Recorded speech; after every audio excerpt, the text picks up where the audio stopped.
은혜를 누릴 수 있는 하나님의 백성이 되었음을 생각하는 그러한 시간 보내고 있습니다. 아멘. 그리고 오늘 마태복음은 사복음서 가운데 처음으로 첫 번째 성경으로 우리가 읽고 있는 하나님의 말씀이죠. 예수님의 제자 마태가 기록한 말씀입니다. 근데 마태는 이 성경을 유대인들에게 전했다는 사실을 기억하십시오. 유대인들에게 전했다는 것은 역사도 알고 배경도 알고 환경도 안다는 거예요. 그래서 이 마태가 전한 이 복음들을 유대인들은 다 이해하고 있다는 거예요. 마태가 이런 이야기, 예를 들어 유월절 얘기를 하면 이 모든 사람들은 유월절이 어떤 절인지 다 안다는 거예요. 특별한 설명을 길게 하지 않습니다. 다만 그래서 예수님이 행하신 이 땅에 오셔서 행하신 일들에 초점을 맞추고 어떤 구조적인 것들을 가지고 말씀을 전하는데, 요약을 하면 예수님은 구약의 예언을 통해서 이 땅에 오신 분이시고 또 우리의 구원을 이루신 분이 예수님이시다. 예언의 성취와 구원이라는 관점을 가지고 이 마태는 마태복음을 기록합니다. 그래서 마태복음이 제가 몇 번 설명했잖아요. 5가지 전체 주제를 가지고 마태복음이 기록되는데, 첫째는 예수님이 하신 사역 가운데 복음을 전파하신 사역이 첫 번째 등장하고 있다. 그래서 마태복음 4장 말씀을 통해서 예수님이 회개하라, 천국이 가까이 왔다라는 말씀으로 시작하셨다라는 것을 이야기를 드렸어요. 그래서 예수님이 하신 일이 첫 번째 그거예요. 복음을 전하시고. 두 번째는 가르치셨다. 천국 복음을 가르친 거예요. 하나님 나라 백성들이 하나님 나라에서 누릴 하나님의 은혜를 가르쳤다는 거예요. 아멘. 그것이 5장부터 7장까지 이어지는 산상수훈의 말씀들이라는 거죠. 그리고 세 번째는 뭡니까? 예수님 행하신 일 가운데 어떻게 보면 가장 많이 기록되어지는 부분들이 고치시는 사역이에요. 또 우리들의 육신의 질병을 고치고 마음의 질병을 고치고 환경을 다스리시고 우리의 믿음을 새롭게 하시고 때로는 이 율법이 어떤 의미인지 새롭게 고쳐주시는 그러한 일들을 예수님이 행하셨다라는 것이 8장 9장이죠. 그리고 10장부터는 이제 제자 삼는 거예요. 큰 복음의 역사, 우리의 구원의 역사를 예수님이 이루어 주셨지만 이것을 온 땅에 증거하려, 그래서 모든 사람이 구원 얻기를 원하시는 하나님의 그 마음의 계획을 이루어 가시기 위해서 제자를 훈련시키시고, 그리고 다 하신 다음에 예수님이 완전하게 구원을 이루시기 위해서 마지막 한 주간의 사건을 21장부터 28장까지 기록하고 있다는 거죠. 그래서 이런 구조적, 그러니까 5가지 주제만 알면 마태복음은 한눈에 들어오는 거예요. 아, 전하시고 가르치시고 고치시고 제자 삼으시고 십자가에 달려 죽으셨구나. 그것이 마태복음의 주 내용이에요. 그 내용 가운데 우리가 오늘 읽은 본문 말씀은 예수님이 고치시는 사역 8장과 9장. 그것만 알면 8장 9장 예수님이 고치시는 사역들이 주 내용이구나, 그래서 고치시는 내용들이 참 많구나 하는 것들을 우리가 볼 수가 있죠. 8장부터 나병 환자 고치고 백부장의 하인 고치고 많은 병자들을 고치시고 제자들에게 말씀을 제대로 받을 수 있는 그 마음을 고쳐주시고 바람과 바다를 꾸짖으시면서 믿음을 고쳐주시고 귀신 들린 2사람을 고치시고, 그리고 9장에 들어와서 중풍병자를 고치시고 다 고치셨다는 거잖아요. 그리고 오늘 본문 18절부터 사실은 26절까지가 하나의 장인데, 이 하나의 장 중에 2가지 사건을 기록해요. 그래서 한 관리의 딸을 고치시는 사건, 그 사이에 12년 동안 혈육병으로 고생하는 여인이 믿음으로 고침받는 그런 사건이 기록되더라는 거죠. 그리고 고치는 사건 쭉 기록하고 나서 9장 35절 38절에 보면 예수님의 이 사역들이 다시 한번 정리되고 있는 것을 볼 수가 있어요. 우리가 본문을 읽지는 않았지만 35절 말씀에 보면 이렇게 기록이 되잖아요. 한번 한 장만 넘겨보십시오. 그럼 35절이 있는데 35절에 이런 말씀이 나옵니다. 예수께서 모든 도시와 마을에 두루 다니사 그들의 회당에서 가르치시며 천국 복음을 전파하시며 모든 병과 모든 약한 것을 고치시리라. 아멘. 다시 한번 예수님의 삼중 사역을 딱 이렇게 제시하시는 건 뭡니까? 처음과 끝을 딱 이렇게 시작과 끝을 딱 마무리 짓고 있다는 거예요. 이것이 예수님이 하신 주된 사역들 3가지구나 라는 것을 한 번 더 주지시킵니다.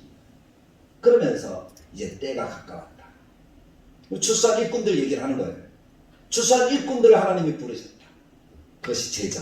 그래서 제자 삼는 사역들을 예수님이 보여주시겠다라는 것을 우리들에게 말씀하고 있다는 거죠. 그렇게 보니까 마태복음 그렇게 어렵지 않아요. 요 5가지만 알면 다 이해할 수가 있어요. 그 중에 오늘 우리가 본문으로 삼은 18절부터 22절은 예수님이 12년 동안 혈혈증으로 앓는 여인을 고쳐주시는 장면을 우리가 만나게 되어지는데요.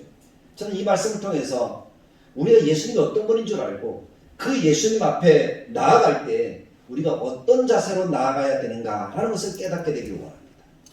그래서 우리 또한 우리가 가지고 있는 문제들, 건강의 문제이든 마음의 문제이든 환경의 문제이든 이 모든 문제들을 다 해결받는 그러한 은혜의 삶을 살아가는 우리 성도들이 되길 간절하게 축복합니다. 오늘 18절 말씀에 보면 한 관리가 자신의 딸이 방금 죽었으나 라고 말씀하면서 예수님의 손만 얹으면 살아날 것을 믿음으로 간청하는 장면으로 시작되고 있습니다. 18절을 보십시오. 예수께서 이 말씀을 하실 때 한 관리가 와서 절하며 이르되 내 딸이 방금 죽었사오나 오셔서 그 몸에 손을 얹어 주소서 그러면 살아나겠나이다 하니라고 말씀합니다. 방금 죽었사오나 딸이 죽었다라고 이야기를 하죠. 그랬더니 예수님이 그 사람의 믿음을 보시고 내가 가겠다라고 19절에 이야기를 하시면서 예수님이 그 사람의 집으로 가고 계시는 장면이에요. 많은 제자들과 많은 무리들이 같이 가니까 얼마나 시끄러웠겠어요. 웅성웅성거리면서 이제 예수님이 그 딸을 고쳐주시겠구나 라는 그 마음을 가지고 다 따라가고 있지 않았겠습니까? 근데 이 장면에서 우리가 마가복음과 누가복음에도 똑같은 장면들을 기록하는데 좀 상세하게 기록되어지고 있다는 사실을 우리가 알 수가 있어요. 여기서는 한 관리, 이 관리의 직업은 무엇일까요? 혹시 이 관리의 이름은 무엇일까요?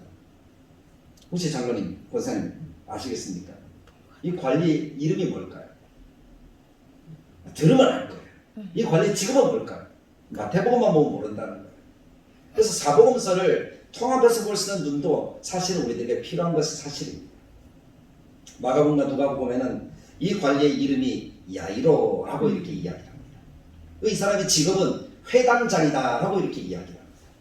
사실 이스라엘 백성들에게 이 유대 땅에는 회당이라는 것은 사실 필요가 없잖아요.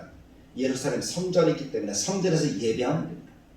근데 회당이라는 것이 어떻게 생겨났다라고 제가 이야기를 드렸죠. 지난 주일날. 신구약 성경 400년의 그 중간기 시대에 포로로 잡혀가서 온 땅에 흩어져 있는 이스라엘 사람들이 하나님의 말씀의 의미를 조금 더 새기고 이해하고 잊지 않기 위해서 그들이 모여서 말씀을 배우던 장소가 어디라고요? 회당.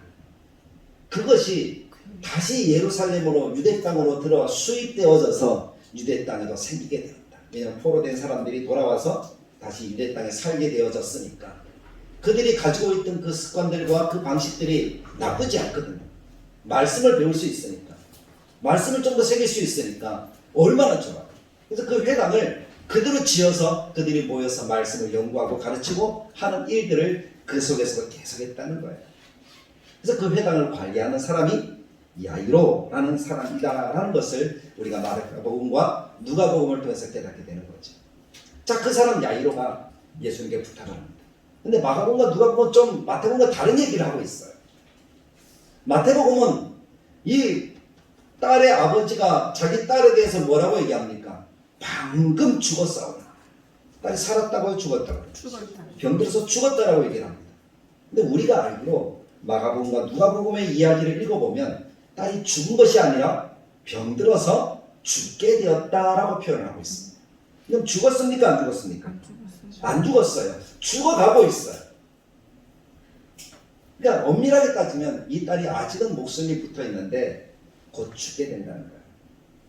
사람의 힘으로는, 우리 육신의 힘으로는 그 딸을 고칠 수도 없고 살릴 수도 없다는 겁니다.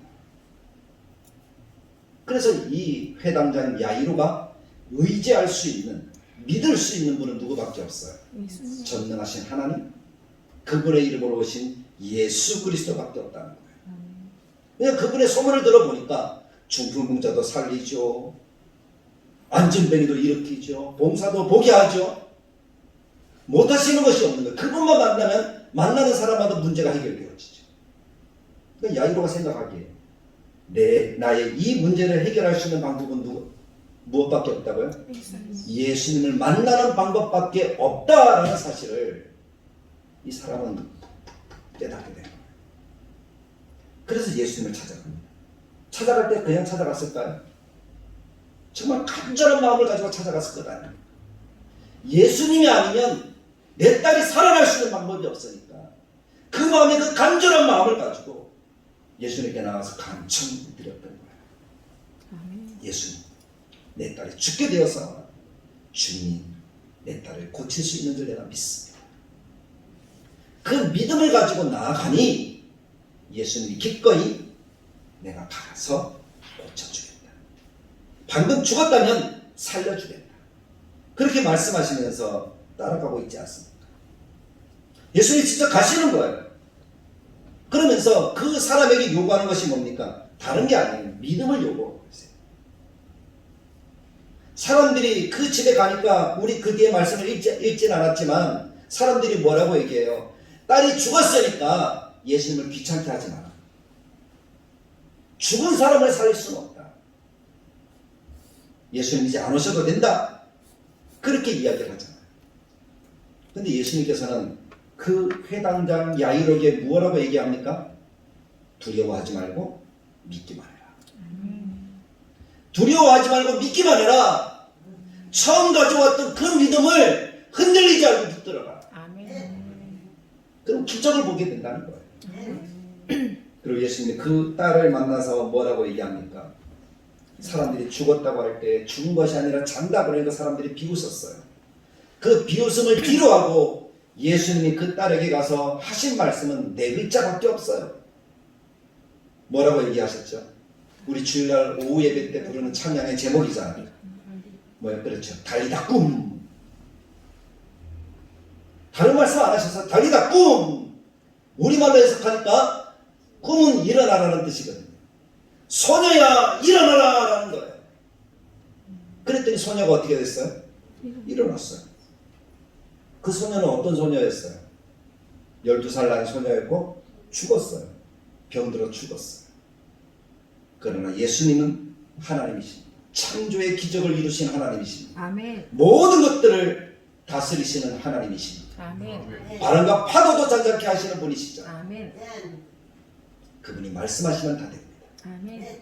그분이 말씀하시면 됩니다. 야이로가 가지고 있던 믿음은 바로 이 믿음이었어요. 주님이 함께 하시면, 주님이 함께 가시면 이 문제가 해결될 수 있다는 것입니다. 아멘.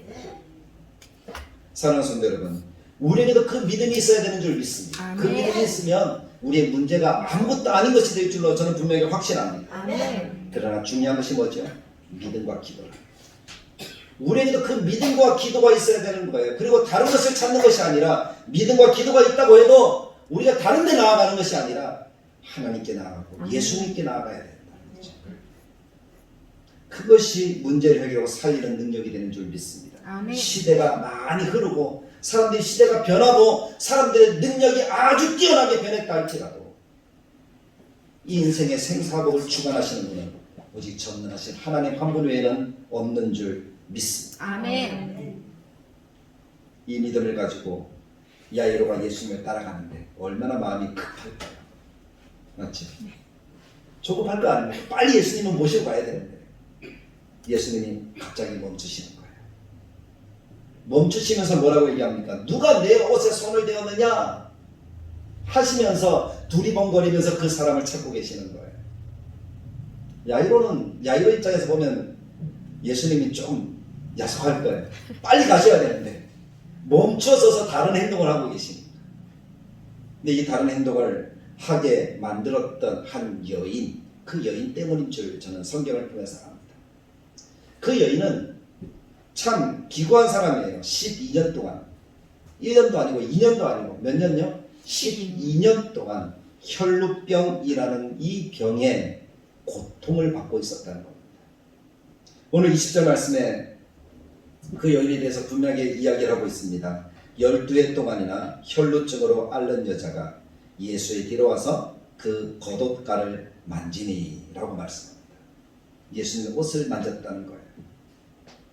오늘 마태는 자세한 설명을 주지 않습니다. 그러나 마가는 자세한 설명을 줍니다. 이 여인이 병들었고 처음엔 꽤 부유한 여인이었던 것 같습니다. 그래서 자기의 병을 고쳐보고자 수많은 의사들을 만났습니다. 많은 의사에게 자기의 부끄러운 수치스러운 자기의 몸을 보이는 거예요. 그랬더니 고침을 받았으면 괜찮은데 그런 재산을 다 써도 아깝지 않은데 고침도 못 받고 재산은 허비하고 몸은 병은 더 중하여지고 상태가 너무 안 좋아진 거예요. 그러니까 이 여인에게 이제 더 이상 소망이 있을까요? 없을까요? 없었어요. 소망이 없어요. 그런데 이 여인이 소문을 들었어요. 예수님이 죽은 자도 살리더라. 아멘. 죽은 자를 일으키더라. 이 어떤 소문을 듣느냐 하는 것이 중요해요. 사랑하는 성도 여러분, 세상에 흘러가는 많은 이야기들에 다 귀 기울이지 마십시오. 그것이 다 진리라면 괜찮은데 진리가 아닌 것들이 너무 많잖아요. 우리를 미혹해 하고 힘들게 하고 혼란스럽게 만드는 것들이 얼마나 많은지 모릅니다.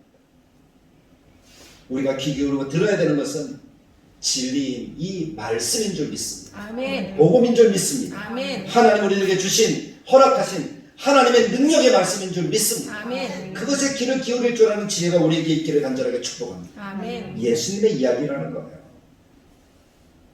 그래서 성경도 창세기부터 요한계시록까지 모든 초점이 예수님의 십자가와 부활에 맞추어지고 있다는 거예요. 아멘. 이 여인은 그것을 들었습니다. 그리고 이 여인은 믿음이 생기게 된 거예요. 나도 예수님을 만나면 내 문제가 해결되겠구나. 그래서 사람들 몰래 예수님 뒤로 가서 살짝 예수님의 옷에 손을 대었다는 겁니다. 근데 어떻게 됐어요? 이 여인이 고침을 받은 거예요. 아멘.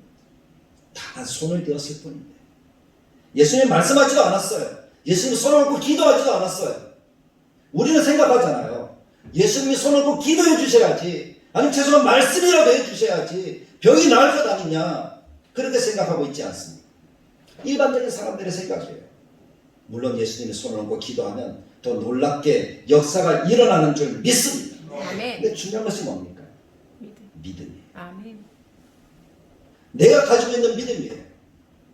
예배를 통해 설교의 은혜를 받고 안 받고도 마찬가지입니다. 내 안에 말씀에 대한 사모함이 있으면 어떤 설교자가 설교를 하더라도 그것이 은혜로 아멘이 되는 줄 믿습니다. 아멘. 근데 내가 사모함이 없어요. 힘들어요. 피곤해.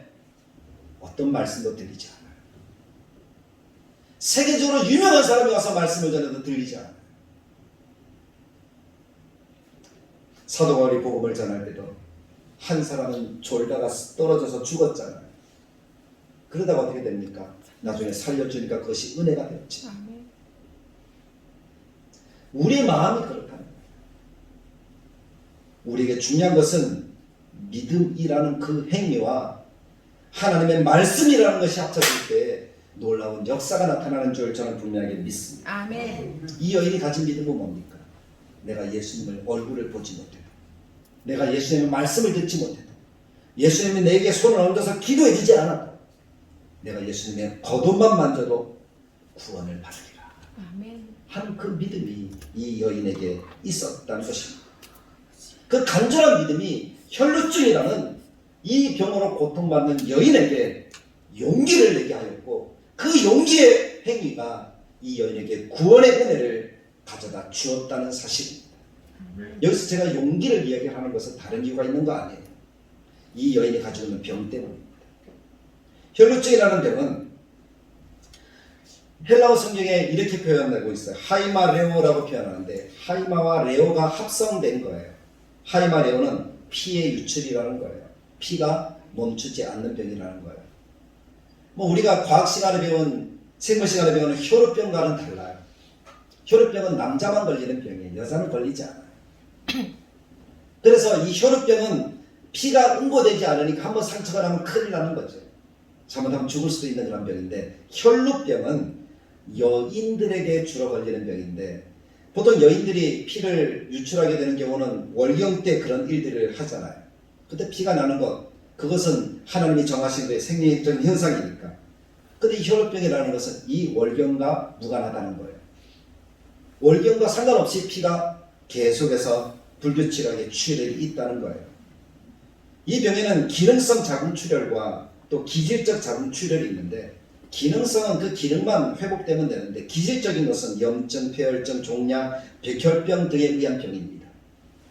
이런 것에 의해서 이 피가 멈추지 않을 수도 있습니다.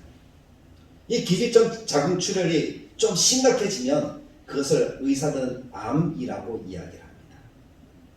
근데 장기간 출혈되는 것이 계속해서 자라니까 이것이 몸에 더 큰 피해를 가져다 준다라고 이야기를 합니다. 그래서 아주 심각하죠. 고치지 못했어요. 12년 동안. 당시에는 뭐 암이라는 것을 알았습니까? 몰랐습니까? 모르잖아요. 모르면서 의사가 손을 대는 거예요. 이 여인은 얼마나 수치스러웠을까. 그 병에 걸렸다라고 하는 이것이 이스라엘 유대 사회에서는 얼마나 심각한 문제인가 하면, 사실은 이것은 자기가 부정케 되었다는 것이고 자기로 인해서 주변의 사람들도 부정케 될 수 있다는 겁니다. 레위기에서 혈루증은 부정한 병이다 라고 이렇게 이야기를 합니다. 그 사람이 만지는 것, 그 사람이 앉은 자리, 그 모든 것들이 다 부정하게 되어지는 거예요. 사람을 만지면 사람이 부정해지고, 물건을 만지면 물건이 부정해지고, 자기가 누우면 그 자리가 부정해지고, 앉으면 그 자리가 부정해지는 거예요. 당시 유대인들은 의식적인 정결을 아주 중요하게 생각했는데, 왜냐하면 정결해야지 하나님 앞에 나아가니까, 하나님의 은혜를 누리니까. 근데 이 여인은 부정한 거예요. 정상적인 월경도 부정한 것으로 취급되어졌던 것이 레위기 15장 2절 말씀인데, 유출의 병은 그것이 너무 심각했다는 거예요. 앉고 만지고 하는 모든 것들이 부정케 되는 전염성적인 질병이었다는 거죠. 그러니까 그것이 유대 사회에 있어서 참 얼마나 안타까움을 가져다 주겠습니까? 이 여인이 그랬어요. 사람도 만날 수 없죠. 자기가 가고 싶어도 갈 수가 없는 거예요. 왜냐하면 가고 싶어 걸어가는 거, 앉는 거 다 어떻게 되는 거예요? 다 부정해지니까. 근데 부정해진 것을 만지거나 부정해진 것을 앉거나 부정한 것을 눕거나 하는 그 사람은 어떻게 되죠? 부정해지니까. 하루 동안 아무것도 못하는 거예요. 그러니까 이것이 이 여인에게 고통일 뿐만 아니라 정신적으로 육체적으로 엄청난 고통으로 이어졌다는 거예요. 그런 고통 속에 사실은 1년만 있어도 그 정신이 어떨까요? 우울하고 좌절과 절망과 내가 살아서 뭐해 하는 그런 자살적인 충동과 이런 것들이 얼마나 많이 일어나요. 이것을 12년 동안 알았다. 육체적으로 정신적으로 피폐해질 대로 피폐해지, 그 사람도 만날 수 없는 외톨이가 된 이 외롭고 불쌍한 여인입니다. 그러니까 이 여인이 사람들 앞에 나간다. 그것도 거룩하신 예수님, 모든 사람을 고쳐주시고 만져주셔야 되는 그 예수님을 만난다, 만진다 하는 것은 상상할 수가 없는 거잖아요. 이 여인에게 용기가 필요한 것이 바로 이것이에요. 용기가 없이는 이 일을 할 수가 없다는 것입니다. 분명히 여인이 알았어요. 예수님 만나면 문제가 문제되지 않는다. 해결되어진다.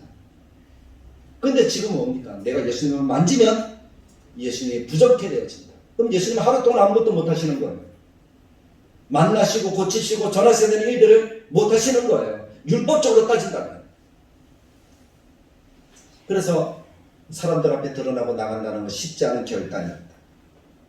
그래서 아무도 모르게 만지지 않은 척, 내가 혈루증이 아닌 척, 자기 마을이 아닌 다른 마을까지 가서 예수님의 겉옷을 만졌던 것입니다. 마태복음 9장 20절에 예수의 뒤로 와서 안 보일 때, 그러니까 그 간절함이 용기를 내게 하였고 만지게 하였고 결국 예수님의 은혜로 병이 고침을 받는 역사가 나타났다는 것입니다. 아멘. 여기서 생각하는 것은 뭡니까? 믿음은 용기를 가진 행동이어야 된다는 거예요. 아멘. 그 용기가 없다면 우리는 행할 수가 없고, 행할 수가 없다면 우리의 믿음이 증명되지 않고 하나님의 은혜를 누릴 수가 없습니다. 마가는, 그리고 누가는 이 상황을 더 자세하게 이야기합니다. 병이 나았다는 사건에 대해서 얼마나 자세하게 이야기하는지 몰라. 병이 나은 줄 몸에 깨달았다. 혈루증이 즉시 고쳤다. 만지는 순간 이 여인은 정결케 되었음을 말씀하고 있습니다. 아멘. 얼마나 놀라운 기적이에요. 기도하지 않으셨어요. 예수님이 만져지지 않으셨어요. 그럼에도 고침을 받았다는 겁니다. 근데 예수님은 이 사실 아시는 거예요. 만왕의 왕, 전능하신 하나님, 모든 것들을 아시는 하나님은 이 모든 것들을 다 아시는 거죠. 그래서 여인을 찾으십니다. 누가 나를 만졌느냐. 제자들이 여러 이야기를 합니다. 이렇게 사람이 많아서 미는 것을 가지고 왜 만졌다고 하십니까? 그런 이야기들하고 옥신각신하고 있는 거예요. 근데 예수님은 아시죠. 능력이 나간 줄 아십니다. 하나님이신 예수님께서 모르실 리가 없습니다. 그래서 여인을 보기를 원하셨어요. 믿음으로 내 능력을 가져간 여인을 보기를 원하셨어요. 백부장처럼 이 여인의 믿음을 칭찬하고 싶으셨어요. 그래서 누가 내 옷에 손을 대었느냐? 라고 물으신 것이죠. 아마 야이로는 조바심이 났겠죠. 빨리 가셔야 됩니다. 빨리 가셔야 됩니다. 그러나 예수님께서는 이 여인을 통해서 하나님의 영광을 나타내기를 원하셨습니다. 아멘. 그래서 여인을 찾으신 거예요.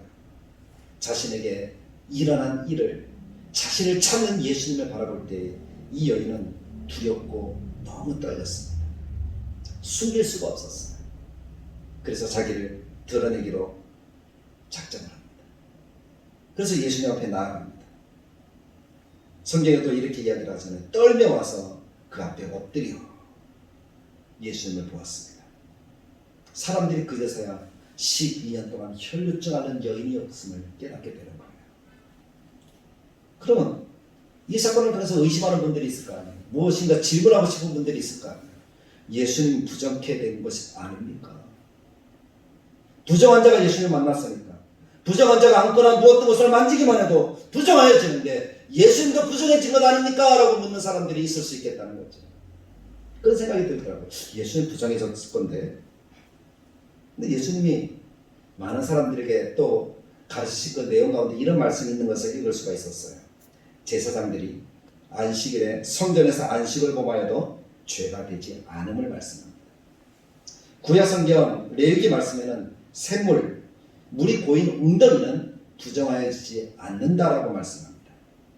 부정한 것이 닿으면 부정하여지고 깨뜨려야 하지만 만물의 근원이신 예수님은 부정하여지지 않는다는 거예요. 아멘. 영원한 대제사장 되시고 영원한 샘물이 되시는 바로 우리의 주님이시기 때문에 그렇다는 사실을 기억하시길 원합니다. 아멘. 모든 것을 정하게 하시는, 우리의 모든 필요를 채워주시는 참 구원의 하나님께는 어떤 것도 문제가 될 수가 없는 것입니다. 아멘. 예수님 부정하게 되었다, 그런 생각을 하지 마십시오. 영원한 하나님이신 예수님은 모든 질병을 고치고 새롭게 하십니다. 부정한 여인을 그래서 새롭게 하실 수 있는 능력이 있는 거예요. 그래서 그 여인에게 뭐라고 얘기합니까? 내 믿음이 너를 구원하였다. 아멘. 떨며 두려움에 앉아있는 여인, 너무나 감격하여서 눈물밖에 흐를 수 없는 이 여인에게 예수님이 주시는 말씀은 따라 내 믿음이 너를 구원하였다. 아멘. 얼마나 자비로운 말씀을 하셨는지. 그리고 이 여인의 믿음을 귀하게 여기셨잖아요. 내 믿음이 너를 구원하였다. 백부장의 믿음을 칭찬할 때도 마찬가지잖아요. 이스라엘 중에 이만한 믿음을 만나보지 못하였다. 이 여인의 믿음도 마찬가지예요. 이스라엘 사람 가운데 어떤 사람도 예수님의 겉옷을 만져도 내 몸이 낫겠다라고 믿었던 사람이 어디 있습니까? 이 사건이 퍼지고 나서 제자들의 그림자를 이렇게 손수건을 이렇게 지나가는 것, 그것을 바라보는 사람들이 나중에 나타났죠. 예수님 당시에는 이 여인이 대단한 믿음을 가지고 있는 여인이었습니다. 겉옷만 만져도 내 병이 낫겠다, 구원을 얻겠다. 그랬더니 예수님이 내 믿음이 너를 구원하였느니라 라고 말씀하시니까 이 여인이 즉시 구원을 받으리라. 아멘. 마태복음 9장 22절에 여자가 그 즉시 구원을 받았다. 얼마나 놀라운 은혜입니까? 믿는 즉시 구원을 받았다는 거예요. 예수님의 말씀이 떨어지는 즉시 구원을 받았다는 거예요.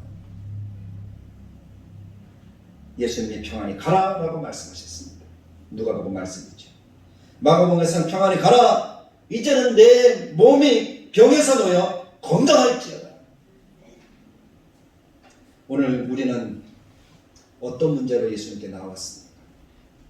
어떤 문제로 예수님께 고백합니까? 우리에게 필요한 것은 무엇입니까? 우리 날마다 살아가면서 하나님의 은혜 가운데 살아가면서 우리에게 필요한 그 모든 것들이 어떤 것이 있습니까? 정말 이 여인처럼 우리가 믿음으로 예수님께 나아가고 있습니까?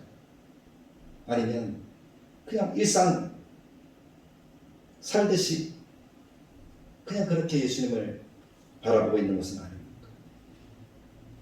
우리가 이 여인처럼 믿음으로 바라볼 수 있기를 원합니다. 아멘.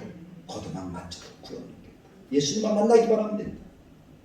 말씀만 하십시오. 그러면 내 하인이 낫겠습니다는 백부장의 믿음과 같이 예수님께 나아가면 그 어떤 문제든 해결받게 되는 줄 믿는 그 믿음. 아멘. 그 믿음으로 용기를 내어서 어떤 것이든지 예수님께 부르짖는 우리 성도들이 되시길 간절하게 축복합니다. 아멘. 오직 주님만 바라보고 그렇게 살아가신다면 아멘. 우리 삶 가운데 평강과 함께 하나님의 은혜의 역사를 충만하게 부어주실 줄 믿습니다. 아멘. 그 은혜의 삶을 온전히 누리는 모든 성도들이 되시길 간절하게 축복합니다. 아멘. 참 좋으신 하나님 은혜 감사합니다. 하나님의 말씀을 듣습니다. 내 믿음이 너를 구원하였다 말씀하시는 음성이 이 여인에게는 너무나 큰 은혜였습니다. 오늘 우리가 그 은혜를 받아 누리기 위해서 우리도 거듭만 맞져도 구원을 얻겠다 하는 그 믿음을 가지고 오직 예수님 그분을 의지한다는 그 믿음을 가지고 예수님께 한 걸음 한 걸음 나아가도록 도와주십시오. 겨자씨만한 믿음만 있어도 나무를 바다로 옮겨 심을 수도 있다고 주님이 말씀하셨는데 우리의 믿음이 그만한 믿음 가질 수 있도록 도와주시기를 원합니다. 그래서 흔들리지 않고 의심하지 않고 담대하게 하나님 앞에 나아가는 이 여인처럼 하나님 우리가 은혜 가운데 믿음으로 살아갈 수 있도록